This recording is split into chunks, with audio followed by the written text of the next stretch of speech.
السلام عليكم ورحمة الله وبركاته. ازيكم حبايبي، عاملين ايه؟ يا رب دايما بخير وبأتم صحة وعافية. وصفتنا النهاردة مشروب لازم يكون عندنا في البيت في فصل الشتاء. مكوناته مهمة جدا لتقوية جهاز المناعة، مهمة جدا لعلاج البرد والإنفلونزا، للكحة، لتطهير الجهاز التنفسي. يعني فوائدها مش قادرة اقول لكم المشروب دوت. مكونات المشروب بتاعنا: 6 عيدان او 5 عيدان قرنفل، معلقة جنزبيل بودر، وممكن تبدليه بقطع جنزبيل فريش، عود قرفة. مش عايزين قرفة بودر عشان ما تبقاش حامية قوي.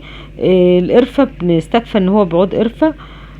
عندنا ليمونة مقشرينها، هنستخدم القشر في المشروب بتاعنا، والليمون كذلك. الليمونة برضو خليها على جنب كده، هنبقى نعصرها.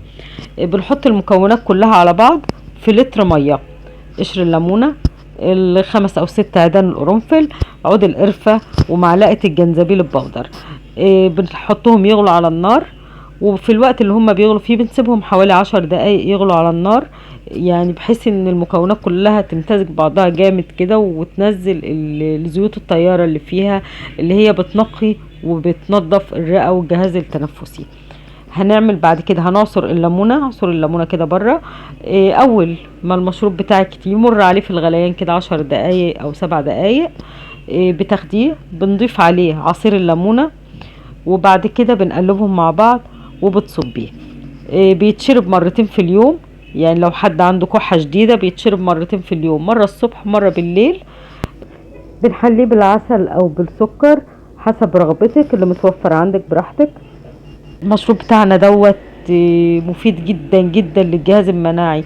الليمون مضاد حيوي، القرفة بتعالج الكحة والسعال، نزلات البرد.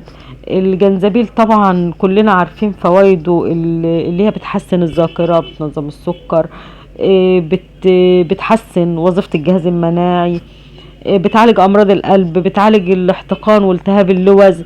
يعني كل حاجة من دول فيها فايدة كبيرة جدا.